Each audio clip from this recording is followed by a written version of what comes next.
නින්ද නොගිය සඳකැන් තරු කුමාරයා. ඈත අහසේ පාවෙන වලාකුළු අතර සිහින දේශය කියල තැනක තරුවෙලි කුමාරයෙක් හිටියා. එයාගේ නම සඳකැන්. සඳකැන් කුමාරයට තිබුණේ හරිම අමුතු ප්‍රශ්නයක්. එයාට කිසිම රාත්‍රියක නින්ද ගියේ නැහැ. අනිත්තරු කුමාරවරු සහ කුමරියන් රාත්‍රියට පහළ ලෝකයට එළිය දීලා උදේට නිදාගත්තත් සඳකැන්ට නින්ද ගියේ නැහැ. එයා හැමදාම කල්පනා කළා මට විතරක් නින්ද යන්නේ නැත්තේ ඇයි?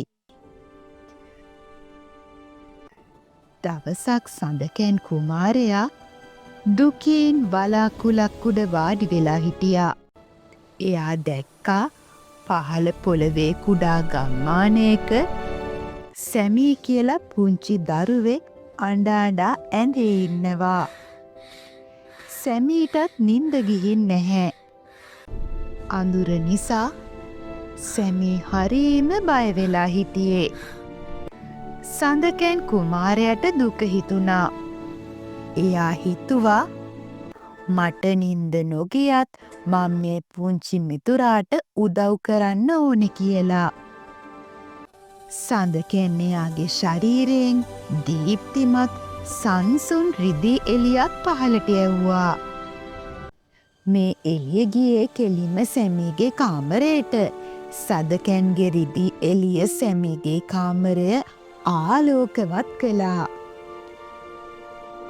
සැමී අඳුරට බිය වෙන්නේ නැතුව ඒ ලස්සන එළිය දිහා බලා සංසුන් වුණා. ටික වෙලාවකින් සැමීට හොඳටම නින්ද ගියා. ඔහු hina වෙවි නිදාගත්තේ. සඳකැන් කුමාරයා සැමී දිහා බලන් හිටියා. මේක හරිම පුදුමයක්. සඳකැන් කුමාරයා සතුටින් කෑ ගැහුවා. මට නින්ද නොයන එක දුර්වලකමක් නෙවෙයි. ඒක මට ලැබුණු විශේෂ බලයක්.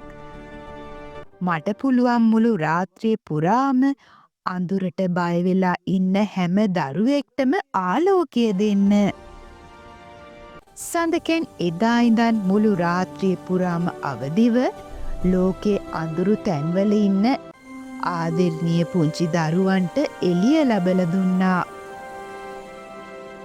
සඳකැන් කුමාරයා ඉගෙන ගත්තා අපේ ජීවිතයේ තියෙන අමුතු දේවල්, වෙනස්ම දේවල් ඇත්තටම අපේ ලොකුම ශක්තිය වෙන්න පුළුවන් බව. ඉතින් චූටි දුවේ පුතේ, ඔයාලට මේ කතාවෙන් ගන්න පුළුවන් ආදර්ශය තමයි ඔයා ළඟ තියෙන වෙනස්කම් දුර්වලතාවයක් නෙවෙයි. ලෝකය වෙනස් කළ හැකි සුවිශේෂී හැකියාවක් වෙන්න පුළුවන්. ඉතින් හැම වෙලේම ඒ සුවිශේෂීතාවය හඳුනගෙන ඉදිරියට යන්න වැඩ කරන්න.